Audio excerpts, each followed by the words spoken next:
Welcome back to another video. I just had to get this out. So, Colin Cowherd Super Bowl bubble. I don't know why the Broncos are in it. I would have them out if what he's saying is true because of Bo Nix. So, Bo Nix has been horrendous this year.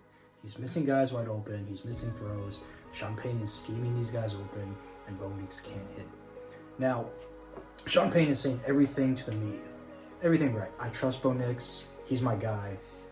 If you threw him under the bus in the media, then that'd be a huge problem. Sean Payton's smart enough not to do that. But with the call plays, I think Nick Wright mentioned this, they're calling screens on 3rd and 7. You gotta throw the ball downfield. I don't think Sean Payton trusts Bo Nix. And with Colin Cowherd, that's his buddy. Sean Payton's his buddy. So whatever Sean Payton is saying, maybe texting Colin, maybe what he's saying in the media, Colin Cowherd will defend Sean Payton to death, pretty much. Which is cool. Sean Payton's a great coach. The problem is, there's no elite trait Bo Nix has. Does he have an elite arm? No. Is he athletic like Lamar or Josh Allen? No. Does he throw the ball with accuracy like Joe Burrow? No. Is he manipulating the line? No. With Sean Payton's play calls, there's like 2 or 3 hot reads to everything. So, the Broncos will only go so far. They will make the playoffs because of their defense and their O-line. And they have some good weapons. But Bo Nix is holding that team back. And I believe that if the Broncos lose in the first round, which I believe they will, I think that the Broncos will go out and either draft a quarterback, that'd be pretty big, or they might sign a veteran. Maybe like Carson Wentz or something. Anyway, I think the Commanders are still in the Super Bowl window. They're just like the opposite of the Broncos.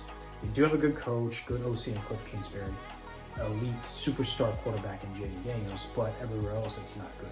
O-line is still kind of gelling. We're going to get Sam Cosmi back. Josh Conley is still learning how to play right tackle in the league. Defense is abysmal. We're going to get Terry McLaurin back, hopefully. So the Commanders are built to win shootouts. The defense has failed to get stops when they really need to. It's really a bend, don't break defense where they'll play soft zone and just rally to the ball. I'd rather them blitz, the Commanders blitz more, and I'd rather see them blitz more to be more aggressive and try to create more turnovers that way. And just trusting your back, your defense, your secondary to make plays on the back end. Niners, they don't have Fred Warner. I would not have them as a Super Bowl, in the Super Bowl window because of that. Not only did they lose Fred Warner, Bosa's out, and there's rumors that they're going to trade for Trey Hendrickson. I think they should do that because this is the window. They need to win now. Otherwise, you might as well start shipping off Trent Williams, McCaffrey, Ayuk, Kittle. But they're getting healthier on offense.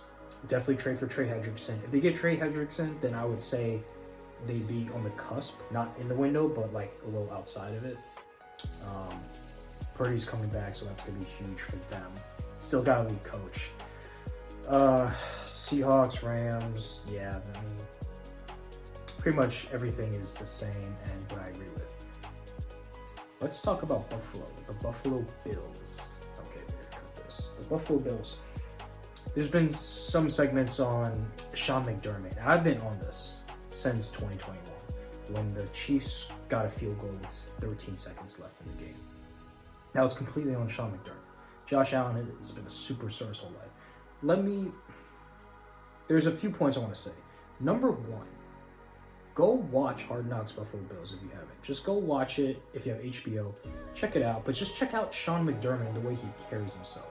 Yes, he's professional, he's buttoned up, but there's no special quality to him. There's no elite trait. There's no alpha male like Colin Cowherd likes to say. There's no I command the room. There's no excitement around him. It's just boring and flat, like a corporate dude, a corporate lawyer. Just this, which is okay for getting a team from a rebuild into a contender. But that's all he is. There's nothing special. He hasn't developed the defense. He hasn't adjusted. Remember, he's a Ron Rivera guy. And Ron Rivera's biggest thing was not adjusting with the times. Ron Rivera, good guy, decent coach, but he couldn't adjust with the modern times. And I see this with Sean McDermott and his defense. Sean McDermott's a little younger than Ron Rivera, but his defense hasn't evolved with the times. The run defense is so bad. And also, if you think about it, when Cam Newton was with Ron Rivera wouldn't get on Cam Newton. I mean, Cam Newton took a lot of hits. He would lower his shoulder, go into defenders, and try to get the extra yard. That's not worth it. Those hits add up, and you're going to age very quickly. And what I'm seeing from Sean McDermott, a Ron Rivera disciple, is Josh Allen doing the same thing. Taking tons of hits, and it's unnecessary. Unnecessary hits, and those hits are going to add up over time, and Josh Allen will not be able to play like that very much longer. Like, let's be real. You're getting a car wreck every single week. You got to protect yourself. Slide more, go out of bounds, do something. But Sean McDermott, just like Ron Rivera, probably decent coach, good guy. There's just no elite scheme-wise. You're not an elite schemer, and you're a defensive coach, and there's no adjustments, there's no adaptability, no flexibility, and that's my biggest thing. Those three things: no flexibility, no adaptability. Like, get with the modern times. Number two, you guys might, whoever's watching this, you guys might get on me on this, but it's the way you celebrate. Okay, the Bears had this video on their subreddit. The contrast between Matt Eberflus winning a game versus Ben Johnson. Matt Eberflus is like this: guys, we executed so well. Cool. And then after a win, and then just recently when the Bears beat the Commanders, Ben Johnson is literally screaming. It's like a party. He's like yelling. He's so excited. He's like, yeah! Can't scream. But check out the video. This is late.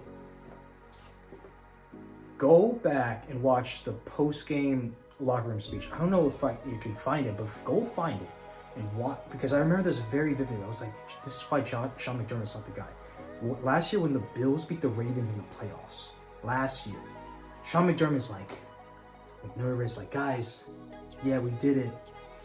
Yeah, we expected this. What do you mean you expected this? That's a tough team. The Ravens had the better roster, and many would say the better quarterback, or at least the same level of quarterback play. Like, that's a tough win to beat the Ravens in the playoffs last year. And you're kind of like, he looked nervous, bro. He looked nervous and like, I don't know, it's just not a guy you want to like rally behind. Not a guy you want to go to war with. Is it a guy you want to run through a brick wall for? No.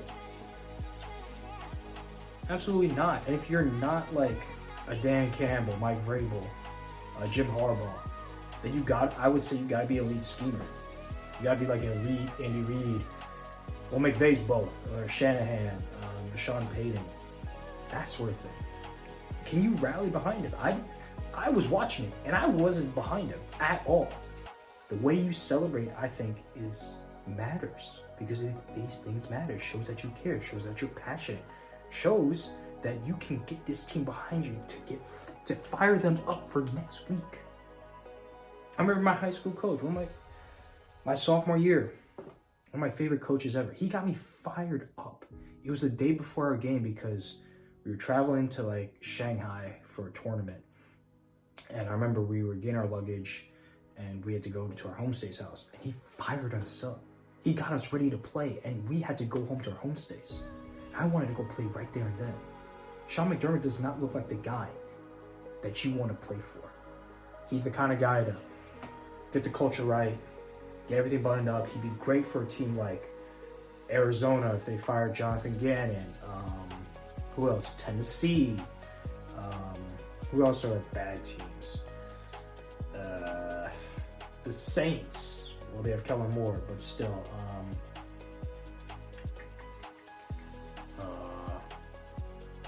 I'm trying to think. The Jets. Bad teams, or the Dolphins. Bad teams that need a corporate, kind of boring guy to set the culture right, set the team right. Sean McDermott has overstayed his welcome in Buffalo. If the Bills truly want to win, if they don't win the Super Bowl, they got to move on. They have to fire him.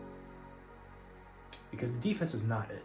And Josh Allen has only so many years. He's got 4 more years of prime before he's going to be on the back nine.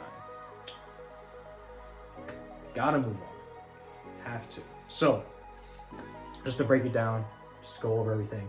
Sean McDermott is not flexible. He doesn't adapt to the modern times. He just stays within the system. He's old school. He'll just tweak things within a system. Number two, you don't rally. I can't rally behind it. I've never seen it. I've never seen like, hey, I'm excited to play for him, or I'm excited to watch him. I don't see that. I saw it as a fan watching it through my phone, like the TV. I'm like, I don't see it. As much, yeah. I was gonna say something, but I don't want to give like credit to this person. But yeah, that's basically it. Bills need to find a new coach. I would suggestions. Go get, maybe hire Joe Brady, promote him. I would think about that. I would go after Cliff Kingsbury because Cliff is a schemer. I would honestly look at Nick Saban. Nick Saban, yeah, he's like that. You're gonna rally behind. He's gonna like bring the juice, bring something, bring some energy to the table. I would look at Nick Saban. I would look at Dan Lanning from Oregon. Who else? A lot of good coaches. Who are the hot OCs? I think J-Mac asked that question. So it's Cliff, Joe Brady, excuse me, maybe the Vikings OC, whoever the Rams or Niners QB coach, passing game coordinator, or OC that over there is. I think Zach Taylor might get fired. If he gets fired, I think he's a good coach. I think Zach Taylor's a good coach. Got to a Super Bowl with a bad O-line, so credit for that. I think Mike McDaniel will get an OC job.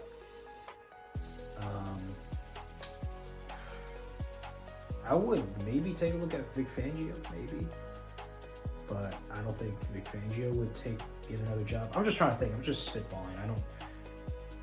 I'm just trying to think. If the Giants start playing better, maybe Mike Kafka, maybe. We'll see. I don't think Doug Peterson or Frank Reich are going to get hired again. I would consider hiring Frank Reich. I think Frank Reich is a good schemer. He's a good schemer. Kind of just spitballing here. I think who's the Vikings OC? He hasn't called plays, but you know he would be under the McVay Shanahan tree and under the Kevin O'Connell tree. I would consider him. But the OCs are not that impressive for me. It's mainly the head coaches who are calling plays that are impressive. The McVay, Shanahan's, O'Connell, Sean Payton. Oh, would Greg Roman be interested? Would Greg Roman take the job? Would someone hire Greg Roman? Number one. That's interesting. I doubt it. He just started to adapt to he changed his offense. He used to be just pure rushing, and then he adapted because he has Herbert. Because Herbert is fucking great. So he adapted his scheme. We need to see the same thing with Sean McDermott. Change it up. Do something different to get better results. Todd Monken would be another consideration. Todd Monken's an older OC, but still. I think... So there are a couple guys within the Washington organization that are going to be OC one day, probably head coaches one day. Tavita Pritchard, if I said that right, QB coach right now. David Blau, assistant QB coach, he's probably the QB coach and then OC one day.